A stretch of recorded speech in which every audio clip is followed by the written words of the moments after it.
The morning after Mrs. Shuttlethwaite's unfortunate demise dawned with an indecent brightness that no one in Flaxborough quite trusted. Sunlight had a way of seeming intrusive after a local tragedy. By 9 o'clock, the town's sense of propriety was already chafed by the idea that Mrs. Shuttlethwaite's body remained in Dr. Hargreaves's surgery awaiting formalities. The doctor, whose surgery windows were uncurtained and entirely too revealing, had become the focus of slow-moving processions of pedestrians, all coincidentally finding errands in that direction.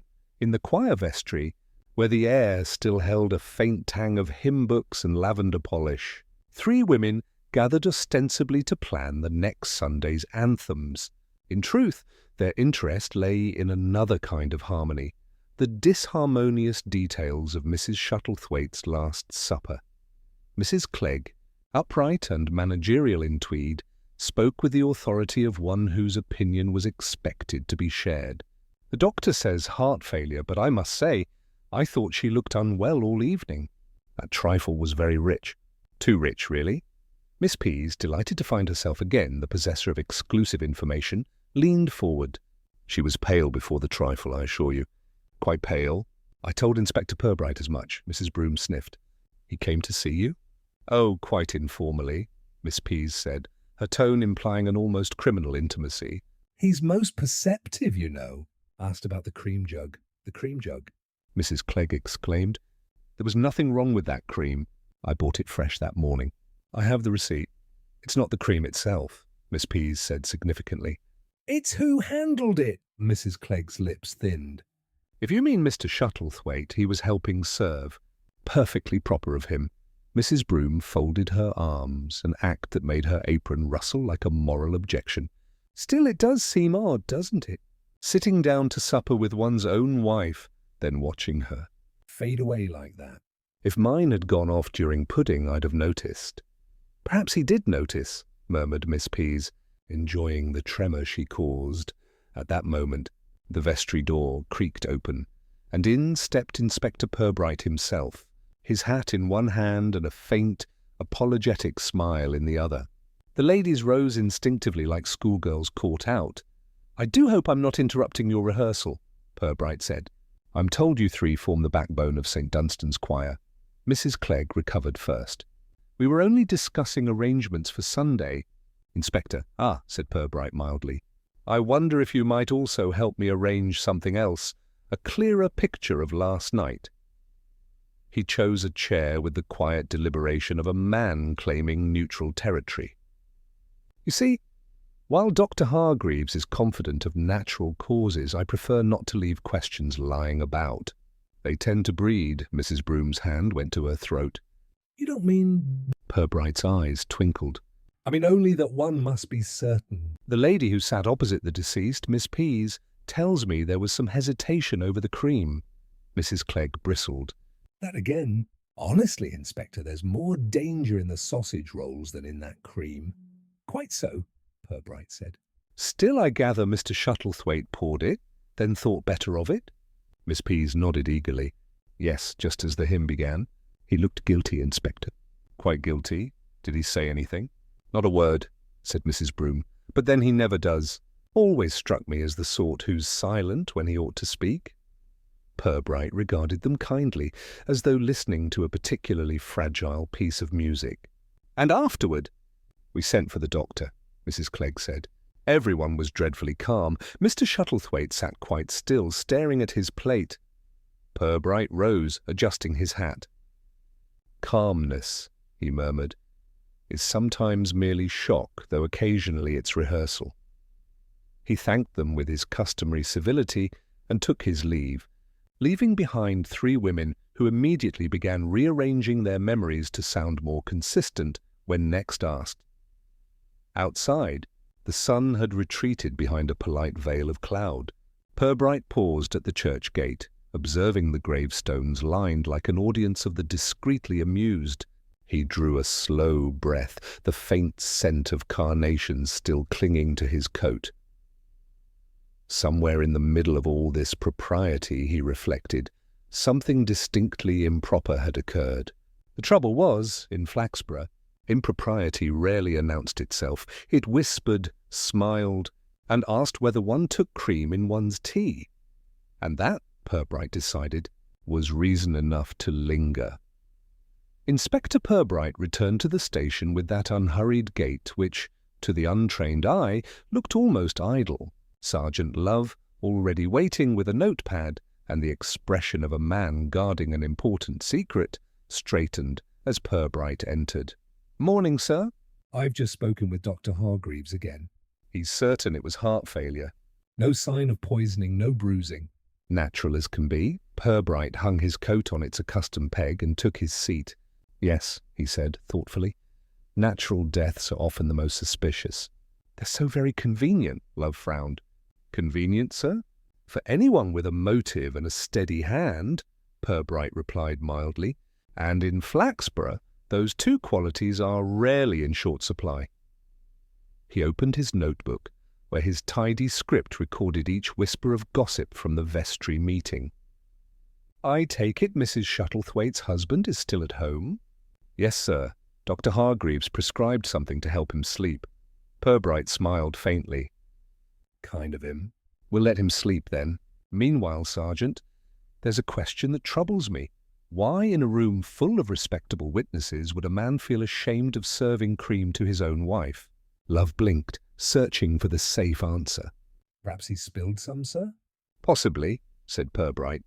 "Though guilt seldom stains linen, it shows in the hands." He tapped his pen gently on the desk, then closed the notebook. "I'll fetch the church's vestry key from Mrs. Clegg, would you?" "I think we'll take a look at the scene ourselves before the choir tidy it into virtue." The church was quiet when they arrived, sunlight filtering through dusty windows in long, reverent shafts. The folding chairs had been stacked, but the faint smell of custard and carnations lingered, a ghostly afterthought to the previous night's merriment. Purbright moved among the tables with the precision of a man reading footprints in dust. He stopped beside the long trestle where Mrs. Shuttlethwaite had sat. "Here, I believe?" Love nodded. "Yes, sir. Mrs. Clegg said this was the exact place. The plate's been cleared, of course." Purbright bent slightly, examining a faint mark on the floor. "Spilled something here. Cream or sherry, perhaps. Notice how it's been wiped, not mopped. Someone wanted it tidy, but not too tidy. Wouldn't that be Mrs. Clegg, sir?" "She tidies everything." "True," Purbright said. "But Mrs. Clegg's tidiness usually ends with a scent of lavender." "Not guilt." He straightened, looking toward the piano where the hymn book still rested. "Do you know, Sergeant, what I find most telling about a church supper?" "No, sir." "That no one ever admits to being the last to leave. Yet someone always is," Love scribbled dutifully. "Shall I ask around who stayed to lock up?" "If you would. And make particular note of who remembers turning off the lights. Those who recall details rarely saw them." As Love departed, Purbright lingered, gazing thoughtfully at the pale smear on the floorboards. It might have been nothing, some innocent spill, but in his experience the smallest irregularities were the only ones worth following. The door creaked behind him.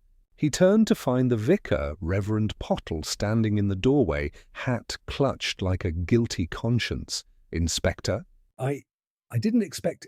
Well, I came to check the flowers." Purbright smiled with polite warmth. "A most delicate duty, Reverend." "Tell me, did you notice anything peculiar last night before Mrs. Shuttlethwaite was taken ill?" The vicar's eyes darted like startled mice. "Only that she seemed perfectly well. I recall she laughed during the raffle." "Ah, and afterward?" "Well, she sang with some spirit, if that's relevant."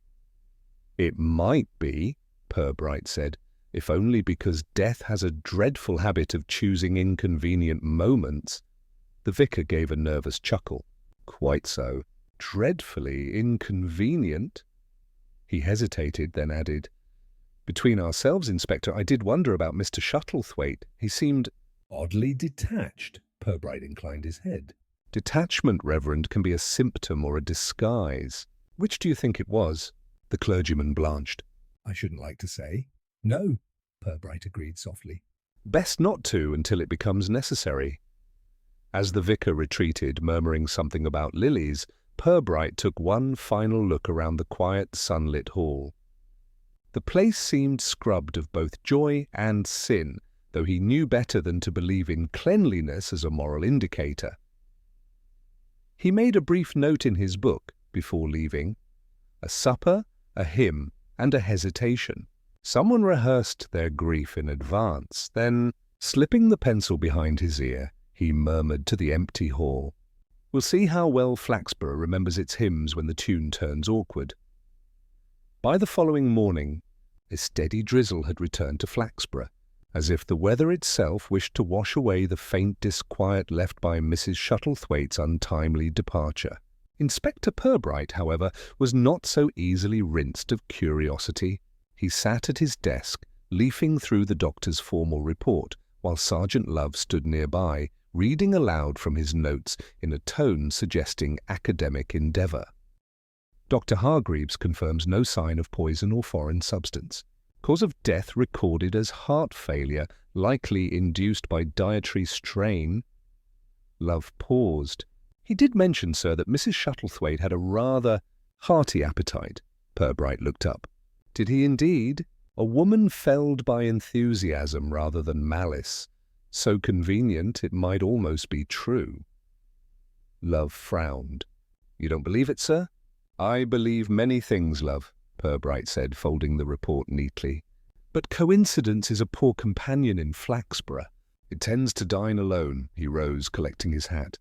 Let's have a word with Mr. Shuttlethwaite.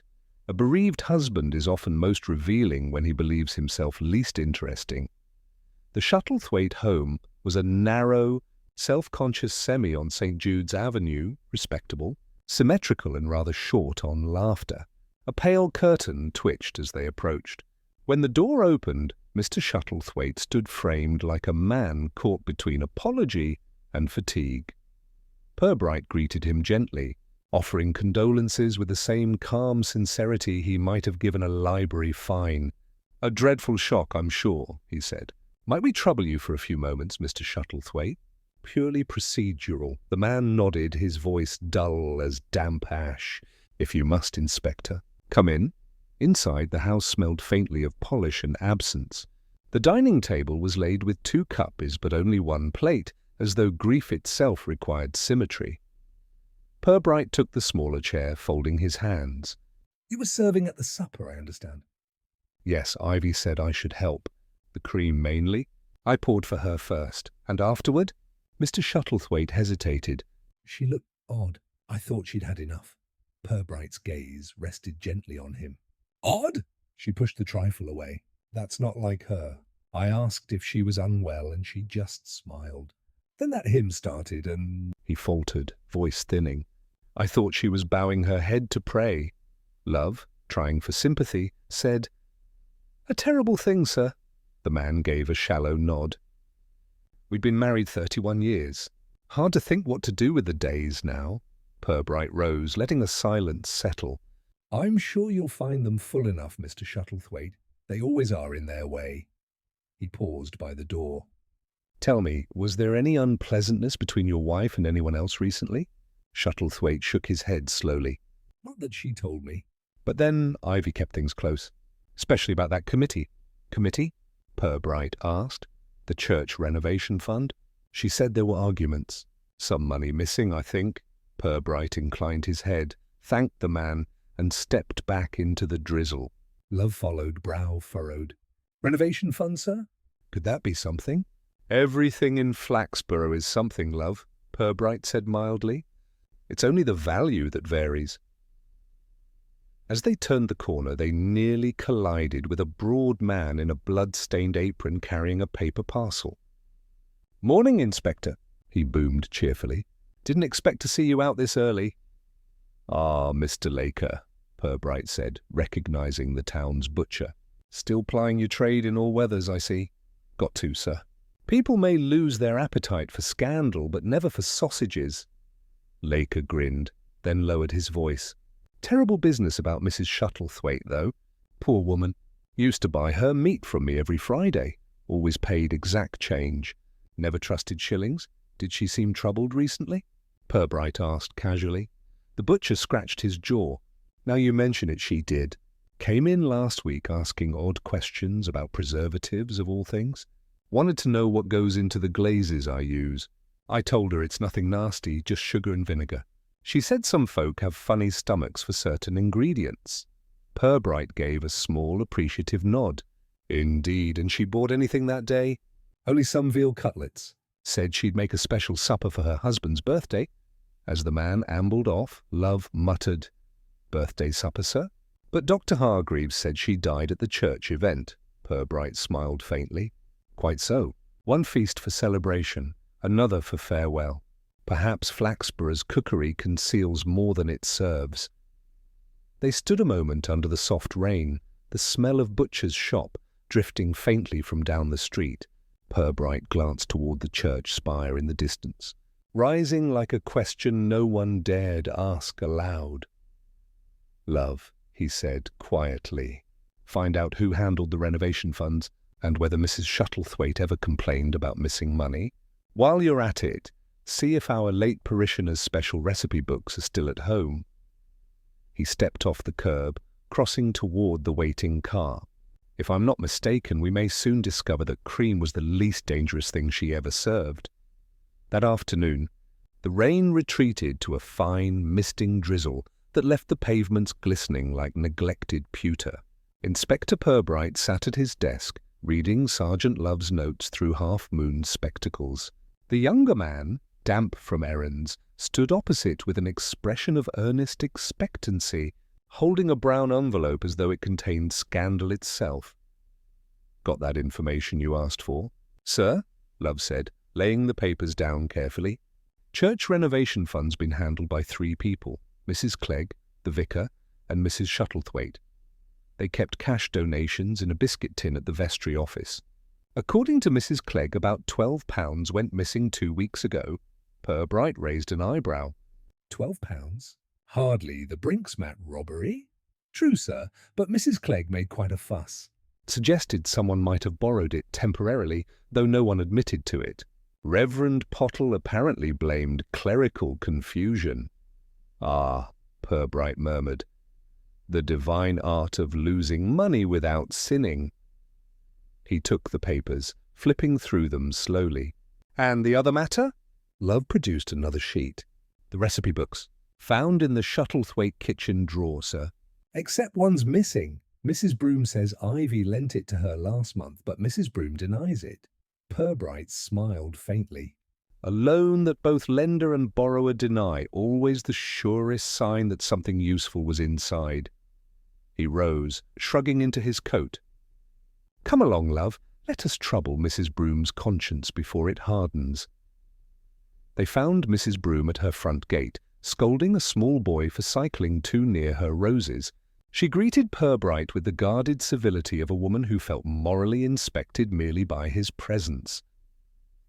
"I do hope this isn't about that wretched trifle again," she said. "I've told everyone it wasn't that rich." "Not at all," Purbright said mildly. "This is about a recipe book." Her eyes flickered. "Oh, that old thing. Yes, Mrs. Shuttlethwaite lent it to me weeks ago." "Just ideas for puddings and such. Yet you told Sergeant Love you'd never borrowed it." Mrs. Broom coloured slightly. "I may have misunderstood him." "I didn't want to seem, well, nosy. Curiosity is rarely a crime," Purbright said. "What sort of recipes were they?" She hesitated, glancing toward her kitchen. Ordinary things. Except for one page, it wasn't a recipe exactly. More like notes. Something about mixtures and storage. Storage? Preserving agents. She'd scribbled figures, ratios, amounts. Looked chemical, not culinary. Purbright's interest sharpened beneath his calm expression. "Did you happen to copy it?" "Certainly not," she said, offended, though she mentioned she'd been trying a new kind of glaze, something to keep her trifles from separating. Purbright nodded, as though discussing a parish bake sale. "Very sensible of her." He thanked Mrs. Broom and turned to leave. As he did, his gaze fell on a small object lying half-hidden in the garden path's gravel, a silver dessert spoon, faintly tarnished. He crouched, lifting it with a handkerchief. "Yours, Mrs. Broom?" She leaned closer, frowning. "No, Inspector. Ours have a plain handle." That one looks church property. See the little cross at the end? Indeed, the spoon bore a faint engraving. St. Dunstan's Hall, 1952. Purbright slipped it into an evidence bag. How curious. One of the missing pieces from the church set, perhaps? Mrs. Broom sniffed. I shouldn't be surprised. The way things wander at these events. Back at the station, Purbright laid the spoon on his blotter, regarding it as if it might confess, if stared at long enough. Love perched nearby, waiting. Odd place for a church spoon to turn up, Love said. Do you think she dropped it after the supper?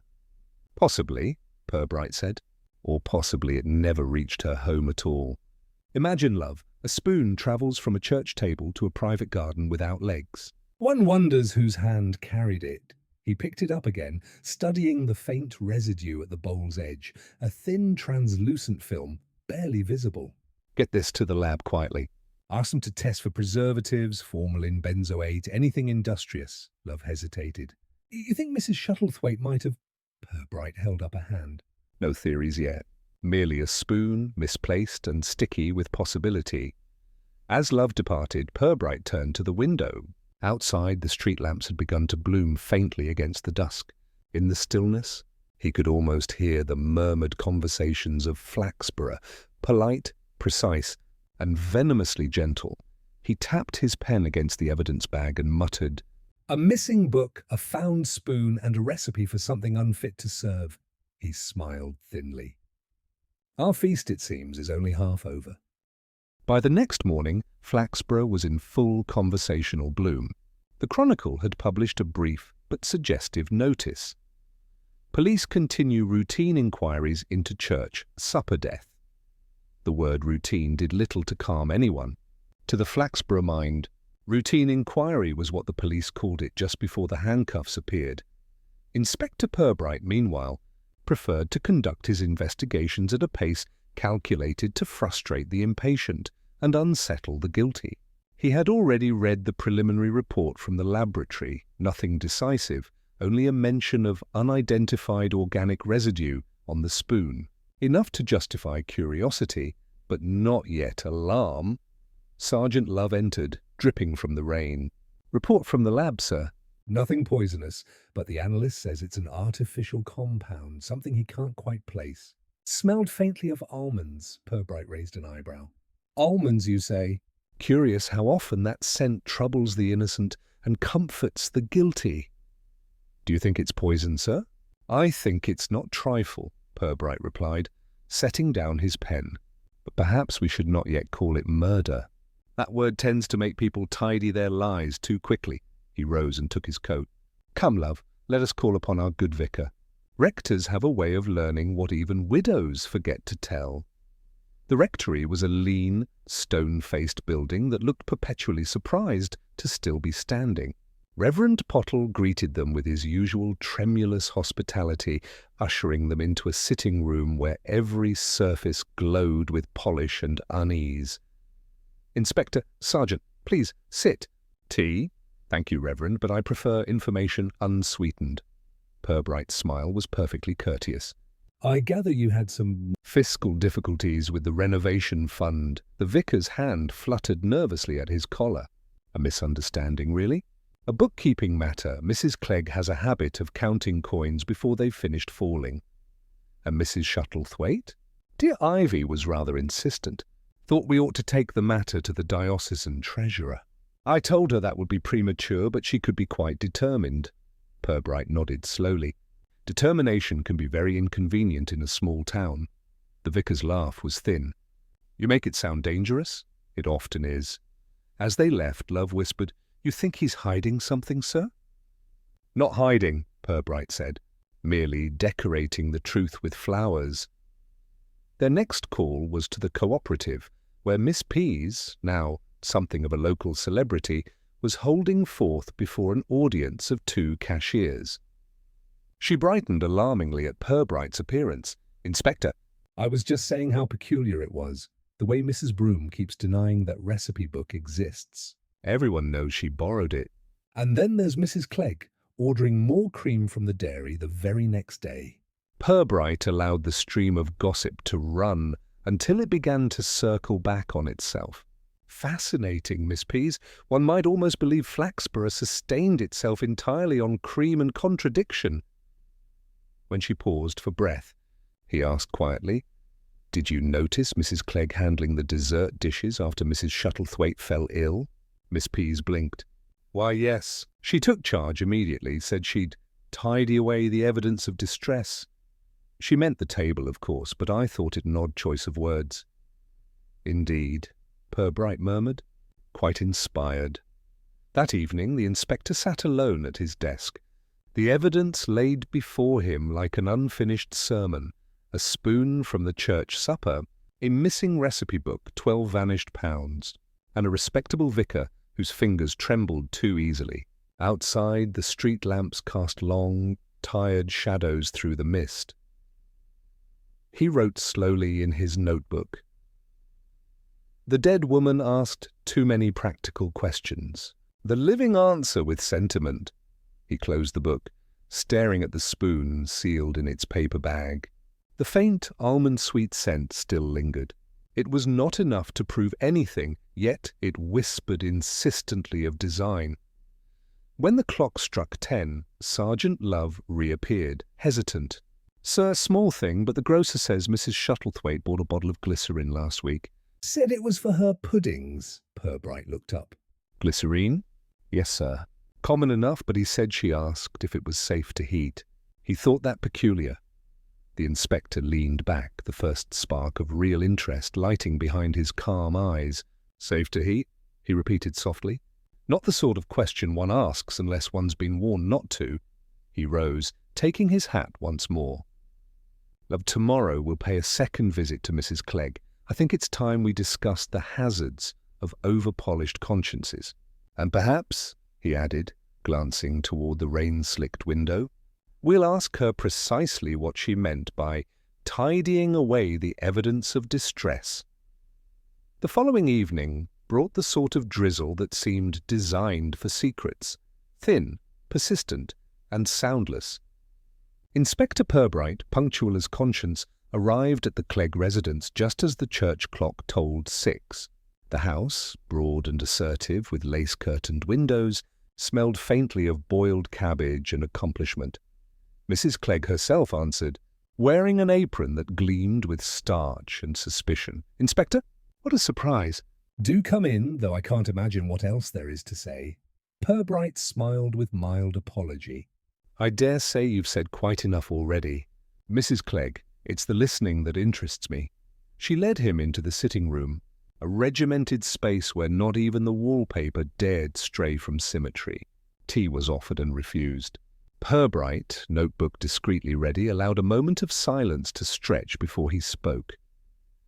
"You were in charge of the arrangements at the Feast of St. Dunstan, I believe." A formidable task. Her face softened with pride. "Oh yes, I do it every year. Organization is a duty, Inspector." "Without discipline, you get chaos and gossip." "And yet," Purbright said gently, "there has been rather a lot of both." Mrs. Clegg's lips tightened. "If you refer to this nonsense about poison, I can assure you there was no opportunity for anything improper. Everything was prepared under supervision, even the desserts." She hesitated. "Of course, though Ivy insisted on finishing her own trifle. Said she'd a special touch with cream." Purbright noted that down. "You mentioned before that after her collapse you tidied the table." "Why so quickly?" "Well, one must do something, mustn't one?" People were staring. "It seemed indecent to leave things strewn about." "Understandable," said Purbright, nodding. "And in so tidying you may have helped us more than you know. Did you happen to see her plate?" Mrs. Clegg frowned, searching memory like a poorly labelled drawer. "Well, really, there was so much confusion. I just gathered what I could." "Ah," Purbright said softly. "Sometimes the smallest things disappear during confusion." Before she could ask what he meant, he stood, thanked her warmly, and departed into the mist. As he walked, his mind fitted together small. Dissonant pieces, the missing recipe book, The glycerine, the sweet almond trace, and now this brisk tidiness, performed too soon for comfort. At the station, Sergeant Love awaited him, clutching an envelope. "Lab sent another note, sir." They've identified the compound on the spoon. Glycerine with traces of cyanide. Tiny amount, but definitely there. Purbright accepted this without visible satisfaction. Then Mrs. Shuttlethwaite's final pudding was rather more potent than intended. "Someone poisoned her, then?" Love said, voice low. "Possibly," said Purbright. "Though intention is a difficult ingredient to measure. Perhaps she poisoned herself by accident or otherwise, or perhaps someone wished to tidy away more than just dishes." The next day brought fresh intrigue. A hastily arranged parish supper was held in honour of Reverend Pottle's continuing ministry, though most attended chiefly to discuss the previous feast in whispers. Purbright attended quietly, content to observe.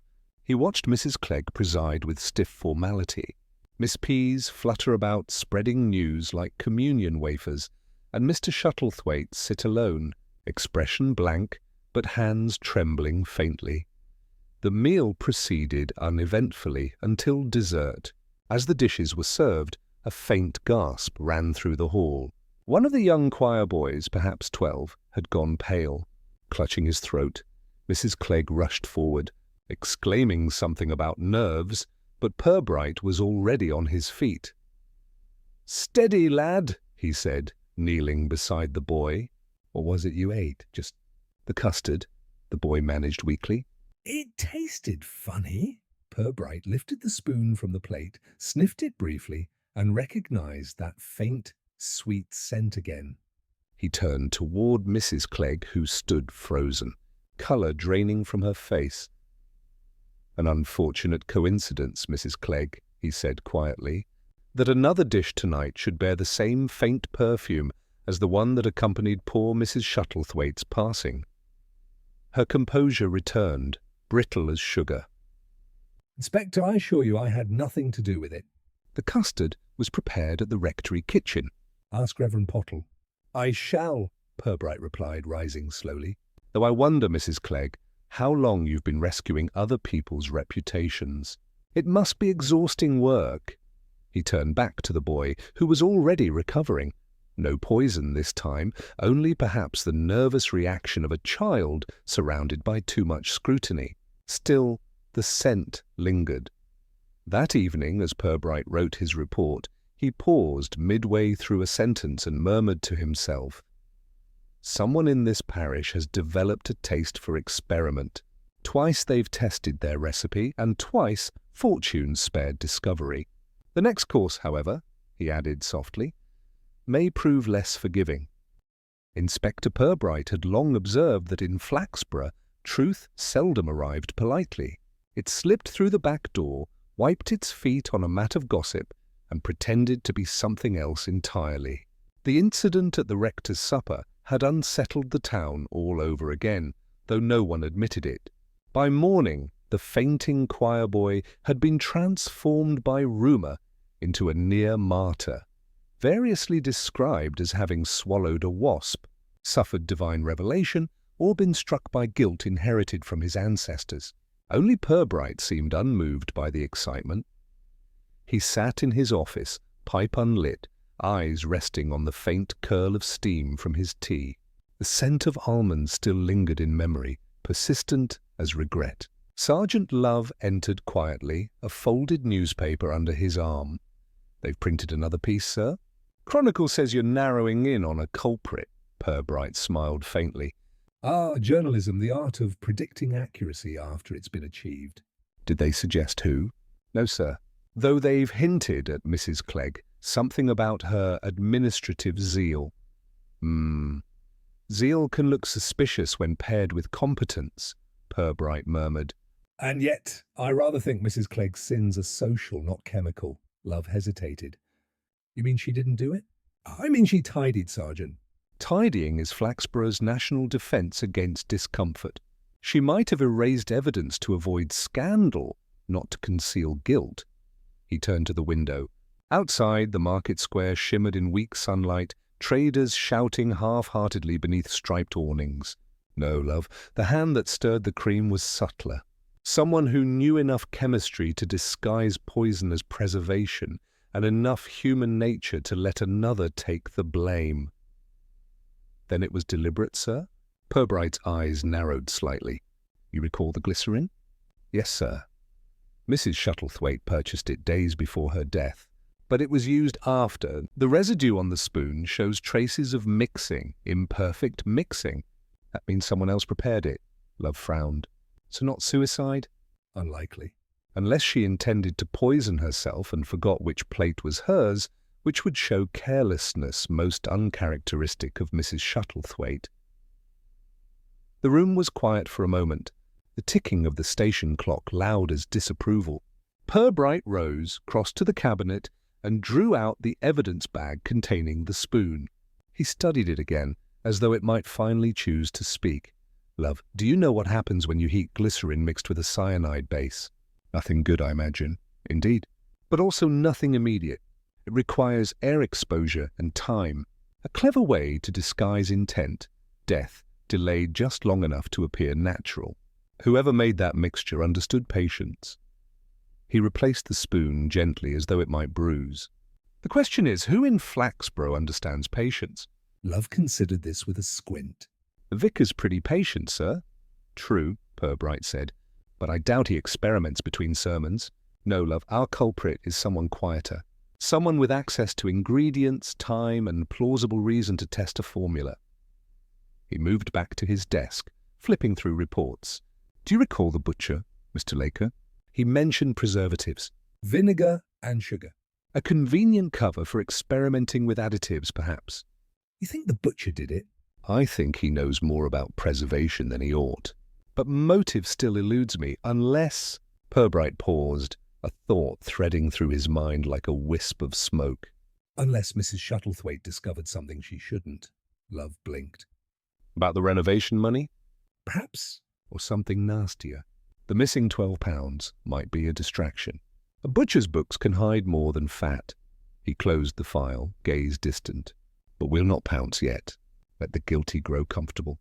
They'll start arranging their defences and in doing so, reveal the weak spot. Love nodded obediently. What should I do, sir? Pay another call on the vicar.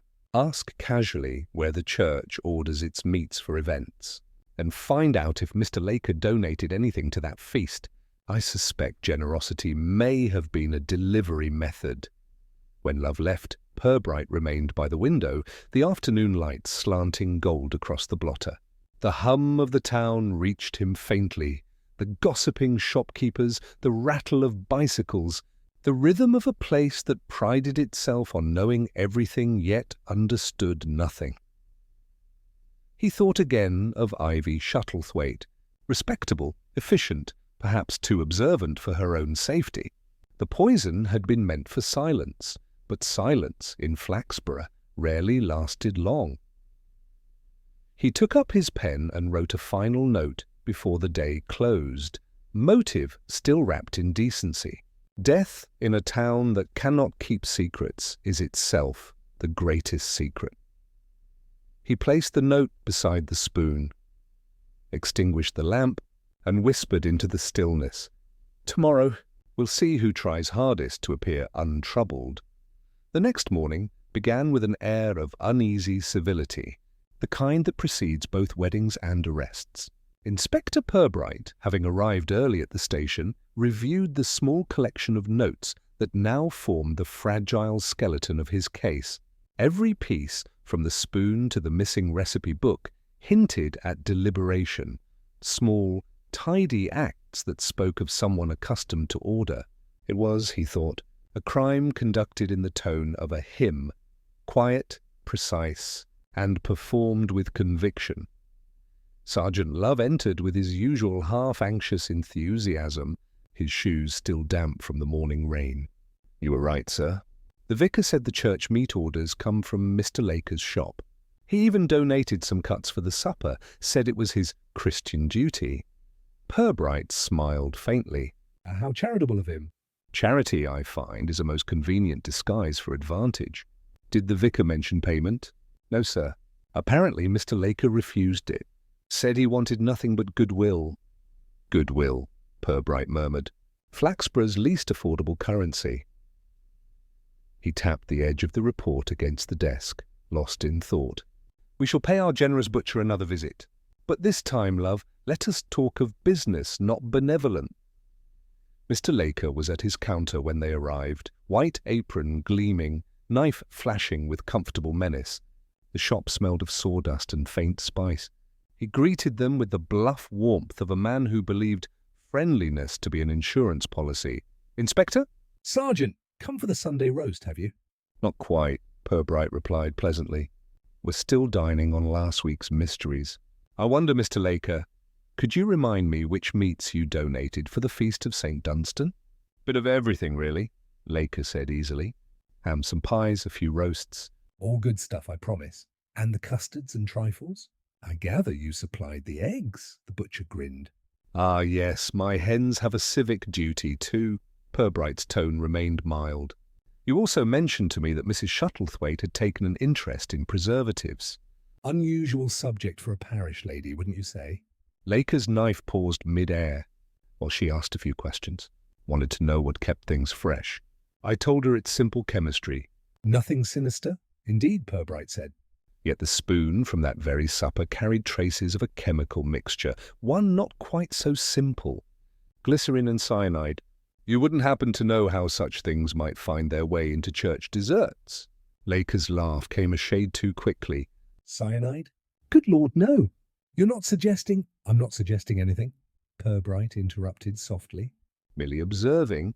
And I've observed, Mr. Laker, that you keep a small shelf of compounds behind your counter. Salts, fixatives, powders. Not unusual, of course, for a tradesman who cures his own meats. Though one might wonder whether the same chemicals could serve less edible purposes." The butcher's broad smile had stiffened. "I've nothing to hide, Inspector." "You're welcome to look." Purbright inclined his head. "I'm certain I shall in due course. For now I'll settle for one more question. Did Mrs. Shuttlethwaite ever speak to you about her husband?" Laker hesitated just long enough. "Not really. Said he was quiet, that's all." "Why, no reason. I've simply found that marriages tell you more about death than doctors do." He thanked the man and departed, leaving Laker standing motionless, polishing his knife in slow, uneasy circles. Back at the station, Love followed in silence until Purbright finally spoke. "You noticed the hands, Sergeant?" "His hand, sir?" "Yes, thick with callus, but clean beneath the nails." "A butcher who polishes his conscience before breakfast. You think he did it?" Purbright didn't answer directly. "I think Mrs. Shuttlethwaite found something in her inquiries, perhaps in her dealings with the church fund, perhaps in her kitchen, something that pointed back to our friend. And I think she died before she could put it into words." He paused, eyes narrowing slightly. "But proving it will require a touch of theatre." That evening, as dusk fell over the market square, Purbright arranged his small experiment. He invited a handful of the usual parish figures, Mrs. Clegg, Miss Pease, and of course Mr. Laker, to a brief consultation at the church hall on the pretext of clarifying statements for the coroner. Tea was served, and on the table sat a familiar object, a covered trifle dish borrowed from Mrs. Clegg's collection. Purbright spoke with deliberate calm. "Before we begin, I must ask each of you to confirm that you recognize this dish. It was used, I believe, at the Feast of St. Dunstan." Mrs. Clegg nodded stiffly. "Yes, I washed it myself." "Excellent," said Purbright, "and I took the liberty of having it professionally cleaned. During that process, our chemist noted something peculiar, traces of a preservative compound used in meat curing." A murmur passed among them. Laker's expression did not change, but his jaw tightened. "Now," Purbright continued gently, "the substance is harmless in small amounts. Mixed wrongly, however, it becomes rather less forgiving." Miss Pease gasped softly. "You mean poison?" Purbright smiled thinly. "Let us say a fatal misunderstanding." He turned to Laker. "You see, Mr. Laker, Mrs. Shuttlethwaite seems to have discovered that your preservative contained something that would not have looked well in the parish accounts. Cyanide for tanning hides, repackaged for the meat trade." An admirable efficiency until she noticed. The room fell silent. The butcher stared at him, mouth slightly open, then forced a laugh. "You've no proof of that." "Not yet," Purbright said softly. "But I thought it only courteous to let you know the laboratory expects results by morning." "They're testing a few remaining jars from your storeroom." For the briefest moment, Laker's face flickered, something between fear and calculation. Then he straightened, muttered something about lawyers, and stormed out into the night. Purbright watched him go, expression unreadable. "A man who leaves before tea," he murmured, "is a man who fears the cup." As the others dispersed in uneasy silence, Purbright turned to Love. "Tomorrow we'll see whether our butcher prefers confession or competition. Either way, I expect breakfast to be eventful." The following morning dawned grey and heavy, as though the sky itself disapproved of what it knew was coming. Inspector Purbright arrived at the station earlier than usual, his overcoat still damp, with mist, and found Sergeant Love already waiting with a folder in his hands, and excitement just barely contained behind a disciplined face. "It's here, sir," Love said, tapping the folder. "The lab results. They tested those jars from Laker's storeroom. 2 of them contained trace cyanide, disguised as preservative salts. Not much, but enough to kill if added to food." Purbright took the report, reading it in silence. When he finally spoke, his tone was calm, almost disappointed. "So our charitable butcher kept a little poison on his shelf, close enough to temptation to make it useful. I wonder, Love, whether he knew what sort of sermon he was seasoning." Love's brow creased. "So it's true, then? He killed her?" "Truth, Sergeant, is never so eager to announce itself. But yes, he knew, and he hoped the town would rather die than face scandal." He folded the report, tucked it into his pocket, and said, "We'll call on him before breakfast. Best to visit a man when his alibi's still half asleep." The butcher's shop was quiet when they arrived. The windows steamed faintly from the warmth within. A single bulb burned above the counter, throwing long, precise shadows over the tiled floor.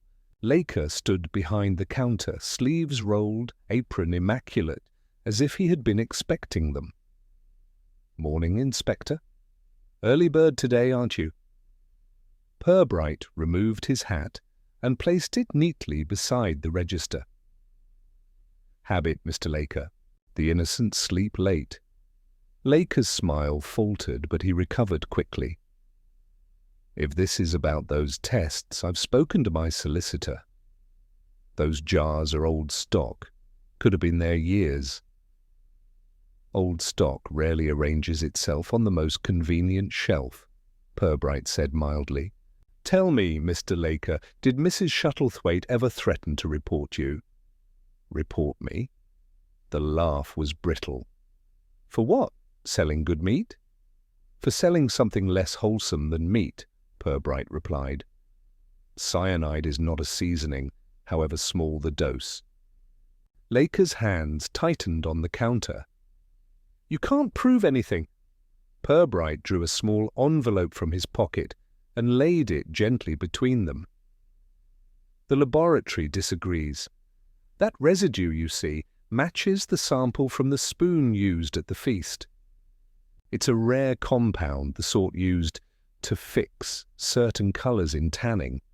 The same supplier delivers to you, according to your invoice book." For a moment, Laker said nothing. Then he gave a slow, uneven chuckle. "You've gone to a lot of trouble for something you'll never make stick." "Ivy Shuttlethwaite. She was nosy, that's all. She wanted to ruin me over a few jars, called me a liar, said she'd tell the vicar everything. I just wanted her to stop meddling." "So you mixed a little deterrent into her dessert," Purbright said softly. "Not enough to draw attention, just enough to silence her.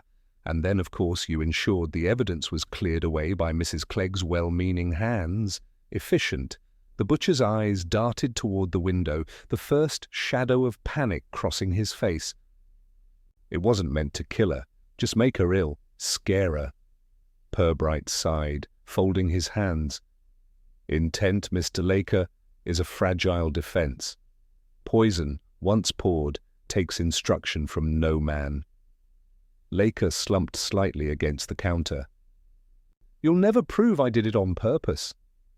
Purbright regarded him with that same infuriating gentleness that had undone so many in Flaxborough. Purpose? No. Consequence, certainly. The jury will decide which they prefer. Love stepped forward, producing the warrant with an apologetic air. Benjamin Laker, I must ask you to come with us. As the butcher's protests began, muted, weary, already resigned, Purbright turned away, adjusting his hat with quiet precision. Outside, the air smelled faintly of rain and disinfectant. The first shopkeepers were opening their doors, unaware that another of their number had been carefully removed from the daily chorus.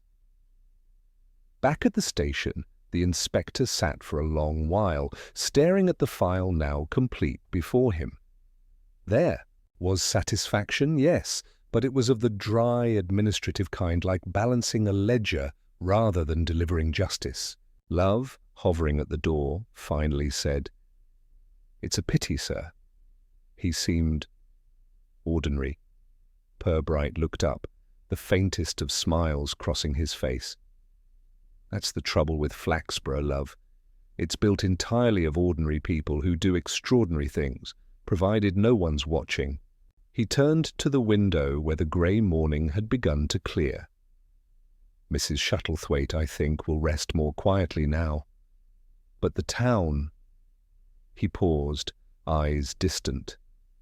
The town will go on tidying its consciences, polishing its respectability, and pretending it hasn't learned a thing. He reached for his pen, wrote a final line in the report, and underlined it once. Justice rendered quietly, lest decency take offence. Then, with the faintest sigh, he closed the file and said, Well, love, best we get back to paperwork. Heaven forbid Flaxborough think we're idle. News of Mr. Laker's arrest spread through Flaxborough, not by headline, but by whisper, which was the town's preferred method of publishing. By noon, every shopkeeper, postmistress, and parish. Gossip had adopted a suitably mournful tone, as if expressing regret that scandal should have chosen so respectable a street. No one, of course, was truly surprised. Flaxborough prided itself on knowing wickedness existed. It merely preferred it to remain tidy. Inspector Purbright, meanwhile, went about the day with his usual calm precision, reviewing statements and preparing his final report. He neither gloated nor hurried. The business of justice, he often reflected, was not to delight the righteous but to disappoint the clever. Sergeant Love entered with a sheaf of papers and the unmistakable glow of one who feels part of history. It's all settled, sir. Lakers signed the statement. Said he mixed the preservative himself. Didn't mean to kill her, just wanted to frighten her off the committee business. Admitted to adding the compound to the cream before it went out to the tables. Purbright nodded slowly, his pen pausing midline.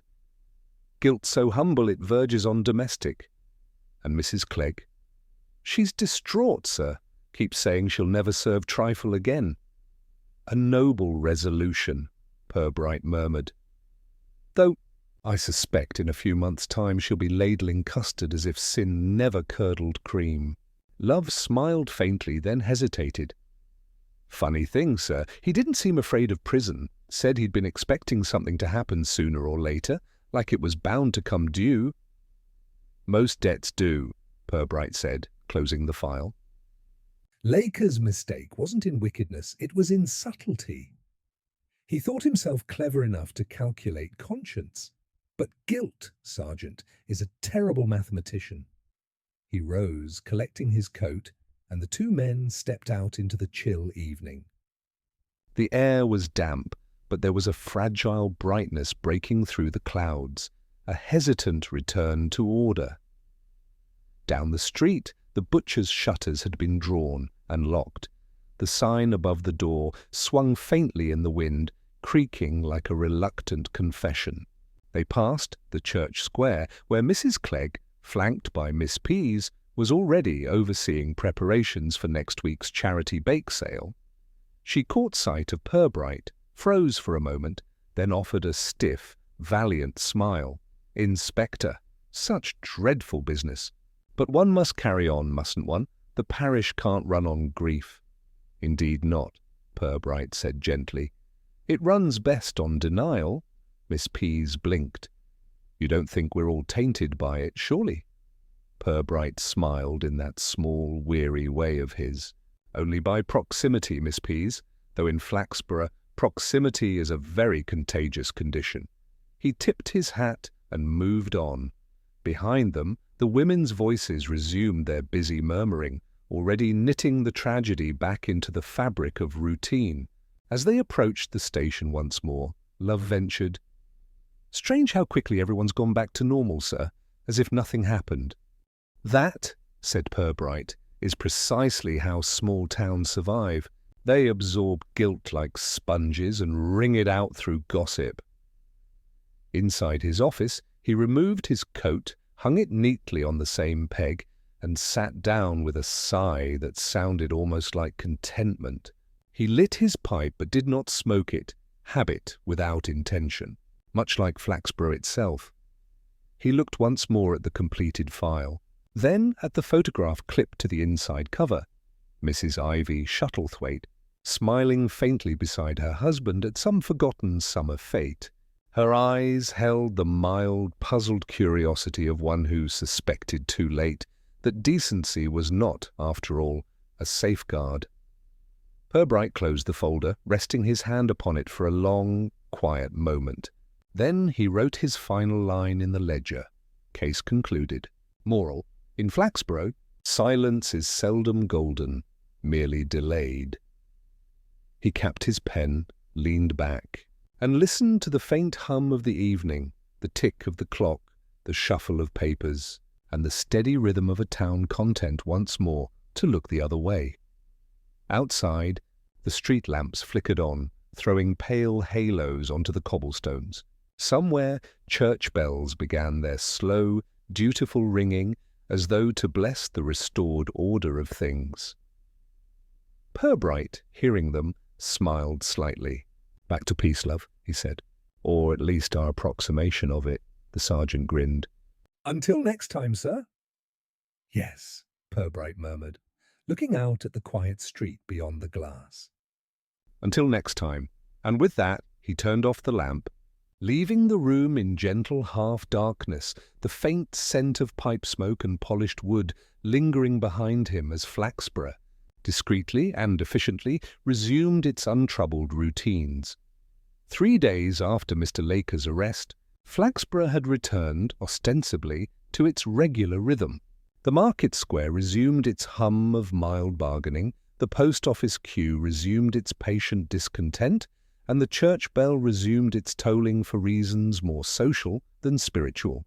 If not for the brief column in the Chronicle, "Local tradesman to face trial over parish death," one might have thought the entire affair had been a collective dream, inconvenient but swiftly forgotten. Inspector Purbright, however, knew better.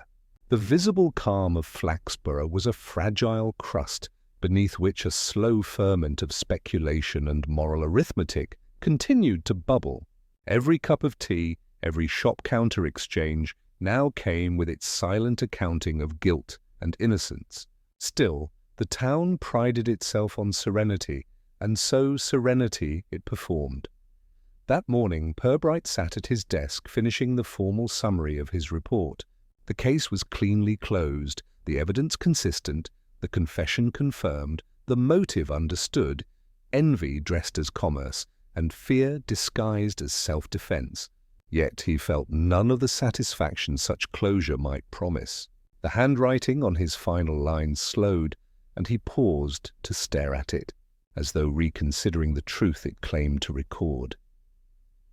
Sergeant Love appeared at the door, hat in hand, his usual blend of curiosity and conscience about him.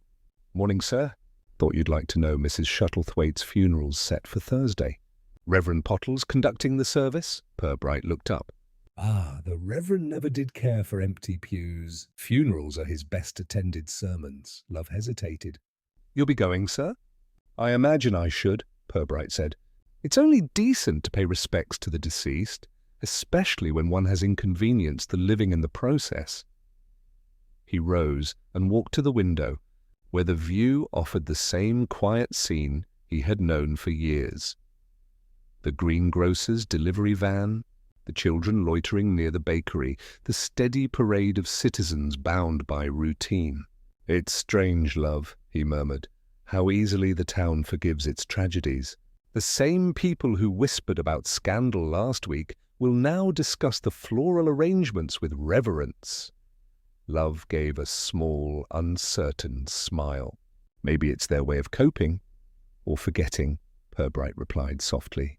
Flaxborough has a remarkable talent for converting sin into anecdote.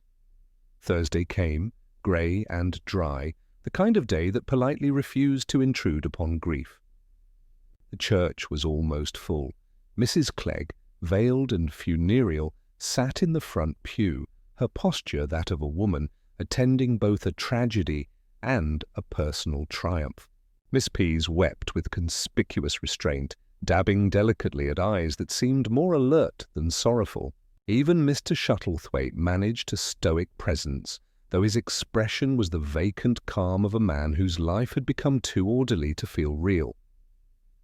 Purbright arrived quietly, taking a seat near the back. He listened as the Reverend spoke of life's transience and divine mercy, his words drifting like incense, pleasant, imprecise, and swiftly lost to the rafters. When the hymns began, Purbright found himself studying the faces around him, the practiced grief, the respectful frowns, the subtle relief that the affair had ended tidily within moral limits. After the service, as the congregation filed into the churchyard, Mrs. Clegg approached him, pale but composed. Inspector, such a dreadful thing, yet how fortunate that justice was swift. It does the town credit, don't you think? Purbright regarded her kindly. Justice, Mrs. Clegg, seldom does anyone credit. It merely restores balance, temporarily, she blinked, unsure whether he was agreeing or correcting her, then excused herself with a flurry of sympathy toward another mourner. As the crowd thinned, Reverend Pottle joined Purbright, his face grave, but his tone relieved. A terrible business, Inspector. Still, we must look ahead. The parish committee has already asked me to resume the feast next year, perhaps something lighter this time. A tea party, maybe, Purbright smiled faintly. Less risk in tea, Reverend. Unless, of course, one forgets to stir. The vicar chuckled uneasily, unsure whether humour was intended. And you, Inspector, what will you do now? Paperwork, Purbright said simply.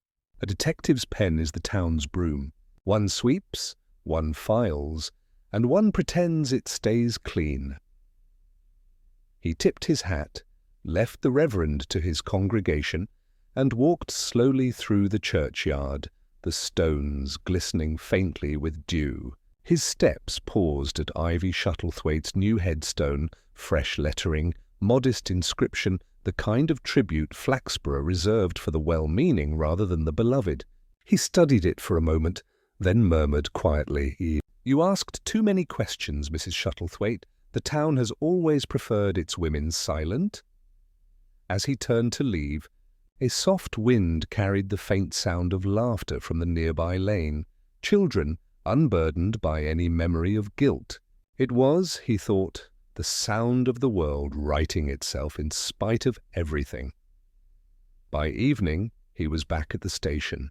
The desk lamp glowed on the polished surface of his completed report. He placed it neatly atop the pile, exhaled, and reached for his cold tea. Outside, the lamps had begun their gentle flicker, the first hint of night drawing over the roofs of Flaxborough like a blanket laid by habit rather than comfort. Purbright leaned back, eyes half closed. Somewhere in the distance, the church clock chimed the hour, measured, dutiful, and untroubled. It marked the end of one case and the steady, inevitable beginning of another, though neither would change the town.